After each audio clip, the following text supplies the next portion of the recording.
السلام علیکم فرینڈز، میں ہوں مجاہد رضا اور آج ہم بات کریں گے رایا کی فصل کے اوپر۔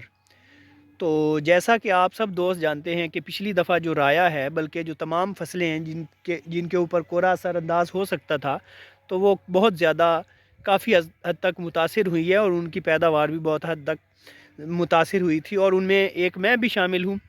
میری بھی جو فصل ہے وہ بھی رایا کی وجہ کورا کی وجہ سے کافی زیادہ متاثر ہوئی تھی۔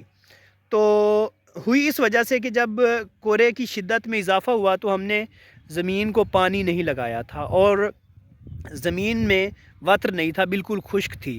تو اس خشک ہونے کی وجہ سے وتر کم تھا، تو اس وجہ سے جو گرین سائز ہے وہ اچھا نہیں بن پایا۔ تو اس وجہ سے اس کا جو پیداوار ہے وہ تقریباً ہاف پہ آ گئی تھی۔ جہاں پہ 20-25 من ہمارے پاس آ رہی تھی تو وہاں تقریباً 10 من کے قریب ہماری جو ایوریج ہے وہ رہی۔ تو اس سال بھی وہی کنڈیشن ہے تقریباً۔ اب جو موسم ہے وہ اب تبدیل ہو چکا ہے، دھند شروع ہو چکی ہے، اور کورے کا جو ہے اس کے بھی چانسز بہت زیادہ ہیں، بلکہ کل سے تقریباً ہمارے ہاں تو سٹارٹ ہو چکا ہے۔ تو کورا جو ہے وہ شدید رایا کی فصل کو متاثر کرے گا۔ جہاں گندم کے لیے اچھا ہے، گندم کی پیداوار میں وہ بھرپور کردار ادا کرے گا، تو وہیں رایا کی فصل میں جو کورا ہے وہ ایک کٹ لگائے گا۔ تو اسی لیے ہم کو چاہیے کہ ہمیں جو ہے وہ پانی لگانا چاہیے اس ٹائم پہ۔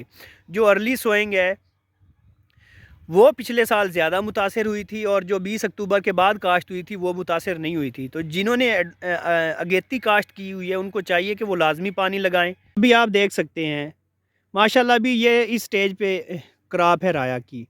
تو اس کو جو ہے وہ ہم پانی 1 سے 2 دن میں لگائیں گے۔ اس میں جو ہے گرین سائز گرین کا اچھا سائز ہے، دانہ بننا شروع ہو چکا ہے۔ تو اگر ہم اس کو پانی نہیں لگائیں گے تو پچھلے سال جو ہم نے پریکٹس کی تھی وہی رزلٹ آئے گا۔